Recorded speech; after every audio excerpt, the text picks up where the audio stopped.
Hey everybody, waitingfornextyear.com podcast, Cleveland Browns Victory Edition, also a solo podcast in my car.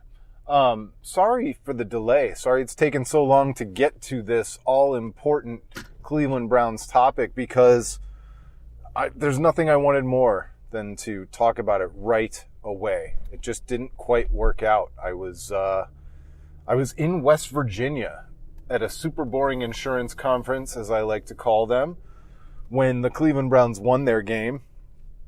I watched the game with some fellow Cleveland Browns fans, and then when it came time to celebrate the fact that the Browns won, there were other fans there, and all of a sudden there were, I believe, 2 rounds of tequila shots. So that's how you do a super boring insurance conference when the Browns are playing on Thursday night, I guess.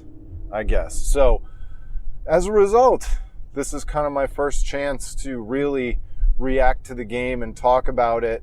It's actually kind of good because it kind of gives me the last word on the game while everybody else was watching their teams and their fantasy teams and everything else play this Sunday. Browns fans got to just chill.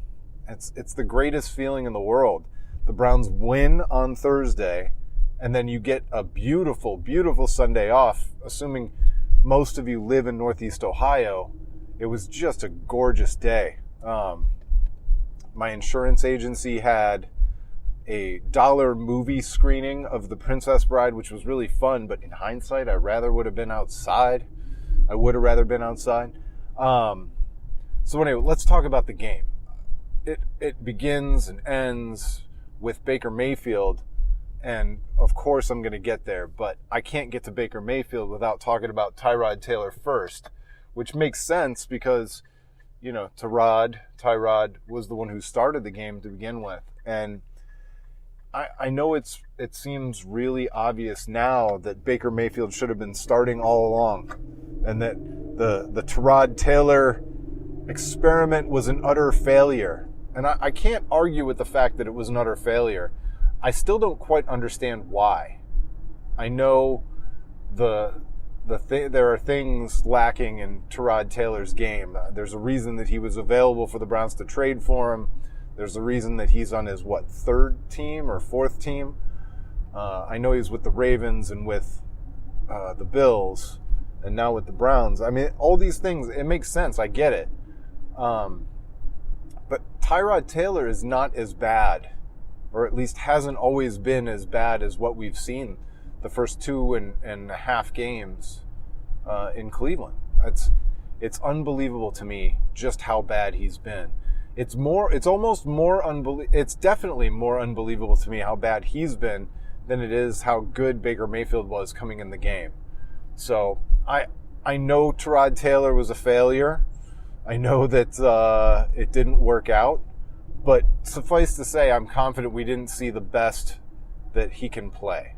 So if he remains the Browns' backup for the rest of the season, which I do expect, and he has to come in because something happens to Baker Mayfield, I would hope that it's not going to be as bad as what we saw these first 2.5 games, because he's got better game tape out there with other teams. He's got better game tape for himself personally in the NFL. He's not going to be a great NFL quarterback, and obviously Baker Mayfield, we hope, becomes a great NFL quarterback, but Tyrod Taylor's not nearly as bad as what we saw. I don't know what's going on with him, but that was historically awful what we were seeing when he unfortunately got hurt and Baker Mayfield got the call.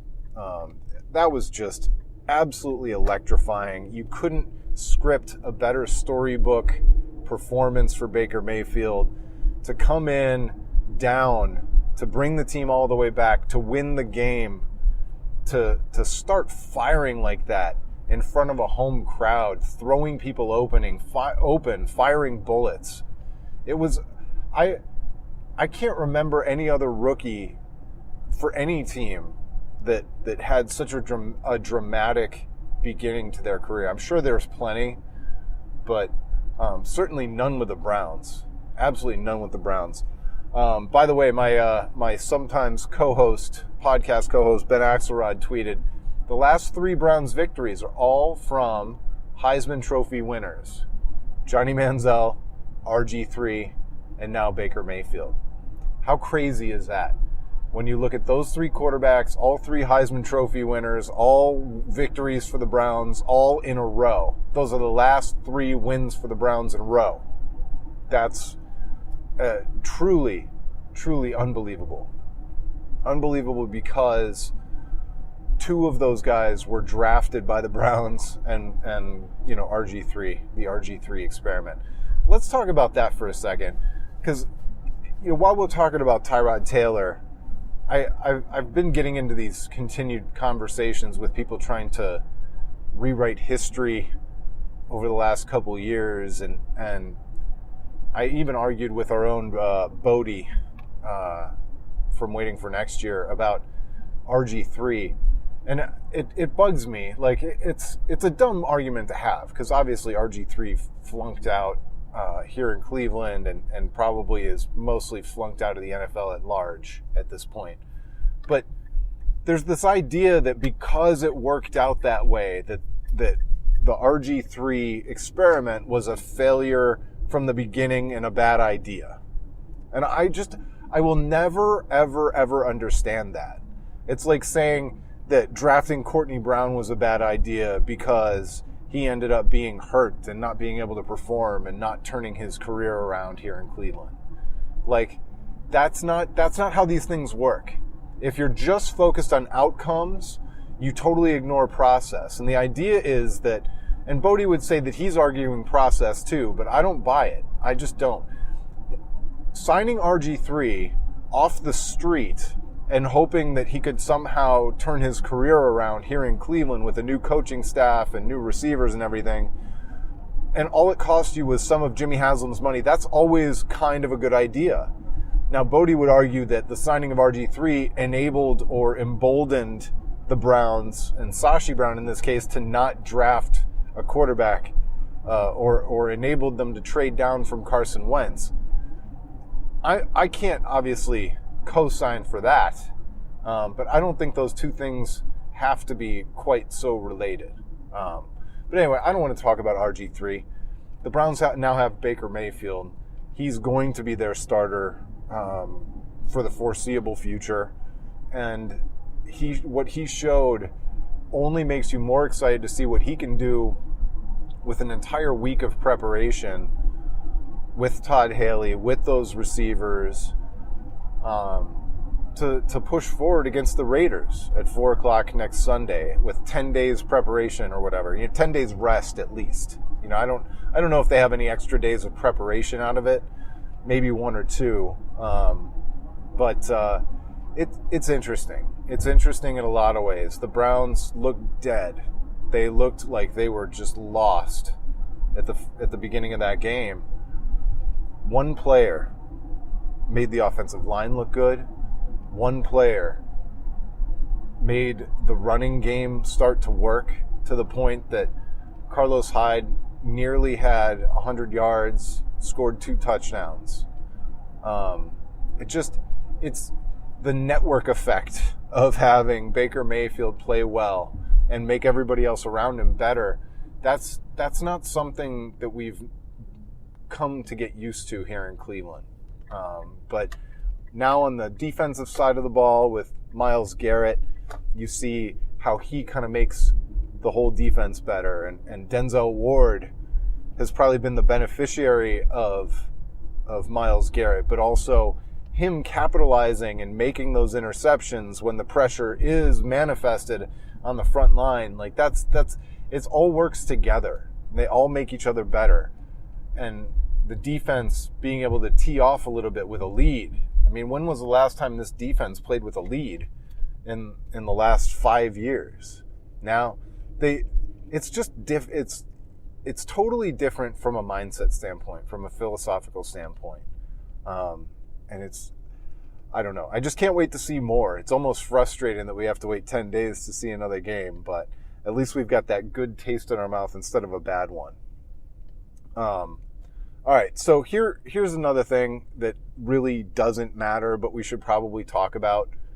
Like, we're never going to agree on the Sashi Wars. And the Sashi Wars, I'm convinced, are never actually going to end. And that's fine. It doesn't have to end. I will argue to this day about Romeo Crennel if you'd like to. I mean, I've got time. You know, it's sports debating. I will sit and talk about anything forever and ever and ever. But we need to talk about this just for a minute. Just for a minute. Because on the radio, I heard Chris Fedor over the weekend giving Sashi Brown all the credit for where the Browns are with Myles Garrett and with Baker Mayfield and Denzel Ward and having the number one pick. And it just kind of makes me want to pull my hair out a little bit. I understand that Sashi Brown had this idea that being mediocre wasn't worthwhile and he wanted to amass draft capital. And in the end, because he built historically awful football teams that were incapable of winning much. You know, I don't want to let Hugh Jackson off the hook either. So I get it. But because he amassed these teams that were incapable of winning much, he's now going to get credit for Baker Mayfield and all the high draft picks that John Dorsey took, in addition to trading for Jarvis Landry and getting him re-upped and trading for Demarius Randall and like all the things that are working together and bringing in Todd Haley. Like, we're really going to give Sashi Brown credit for everything that's happened since he left because he was willing to let them suck for 2 straight years and in historical proportions. Like, I get that he had a philosophy and he had an idea, but it's easy. Stinking for draft picks is easy. All right. Building a football team that knows how to play together and knows how to play football is hard. And you won't convince me that Sashi Brown thought he was building an 0-16 team. And you also won't convince me that even if Hugh Jackson had his best year or the Browns had one of the best coaches in the league, that you won't convince me that that was more than a 4-win team. And if Sashi Brown built a team in your best case scenario that had a 4-win ceiling. A 4-win ceiling after going 1-15, where they very, very realistically could have gone 0-16. He flirted with 0-16 2 straight seasons. It's one thing to deprioritize winning in favor of draft capital. It's another to be as historically bad as the Browns were for 2 straight years. So I guess he deserves some credit for giving John Dorsey the picks that he needed to draft Baker Mayfield and Denzel Ward. But he doesn't get any credit for what this team does on a going forward basis. It's just not, it doesn't work like that. Because the one thing that Sashi Brown never showed that he had any ability to do, and I will never in a million years believe that he had the ability to do, was to build an NFL football team that could actually win NFL football games on Sunday. You know, very similar to Chris Grant grabbing assets and building a basketball team of assets. Not a basketball team of players who knew how to play together and whose skills complemented each other. Not a well-rounded team that was built on both sides of the ball, but just a collection of assets. You know, Dion Waiters playing with Kyrie Irving. Those guys despising each other, not only for basketball reasons, but I think personal reasons as well. Like these are the things. These are the things. So I don't want to. I'm not gonna delve too much further into the Sashi Wars. These things can't go unchecked, and we're not gonna whitewash one. And if you're gonna hold Hugh Jackson accountable for 1-31 heading into this season, you don't get to let Sashi Brown off the hook either, and just say, well, that was his plan. His plan was not to go 0-16 or even 3-12 or or 3-13 or 4-12 when they went 0-16 the year after. But that's the past, and thankfully we get to move forward. We really do. I don't know if Baker Mayfield can keep doing this. I don't know if there's a learning curve for NFL defenses. I'm sure he's going to have some bad games. I'm sure Denzel Ward is going to have some bad games too. Who knows? It's the NFL. There could be injuries. That's how this game works. I'm not jinxing it. I'm just stating facts, which we all know. But man, so much better today, and it's an accident. It's an absolute accident. I'm convinced that the Browns were going to play Baker Mayfield this season at some point. The percentages were there that it was going to happen. And I'm not even upset that they didn't start him week 1 or week 2. I think the Tyrod Taylor plan was a good one. I think it was a good plan. Not all good plans work out. Not all good plans work out. These are the facts, and we know them to be true. But in this case, Baker Mayfield coming in the game was a happy accident. We don't wish any ill. We don't wish a head injury on anybody, let alone Tyrod Taylor. But it happened. Baker Mayfield jumped on the field the first opportunity, and he delivered. He delivered in a way that we haven't seen a Cleveland Browns player deliver maybe since 2007 with Braylon and Kellen Winslow and Derek Anderson and Joe Juravicius. And he made people better. Njoku started catching the ball. Jarvis Landry started being even more effective. Higgins. I mean, this is if Baker Mayfield can come in and utilize Duke Johnson next week, it's going to be a miracle, an absolute miracle. So I hope you guys are as excited as I am. I'm sure you are. Hopefully you didn't take 2 tequila shots in celebration. It was not among my better ideas, but I live, I learn, I survive. The Browns did more than survive. They won a game. They exorcised the demons. And now there's a chance for this season to be really, really fun and special. I don't know what the ceiling is on this team. I still don't expect them to make the playoffs or anything like that, but I think they can win some in the division. I think they can win some games. And just compared to the last 2 seasons, that's a super, super exciting thing for me. It's a super exciting thing for Hugh Jackson, who's in all likelihood finally coaching for his job because he's out of chances too. When you get brought back miraculously after an 0-16 season, trust me, you're on your last chance. So Baker Mayfield might save a lot of people. Very well might save a lot of people. And you just can't, if you're a Browns fan, you can't root against it. It's the greatest. It's the greatest. I hope he saves everybody's job because that means this team is winning games. And that's all I've ever wanted, you know.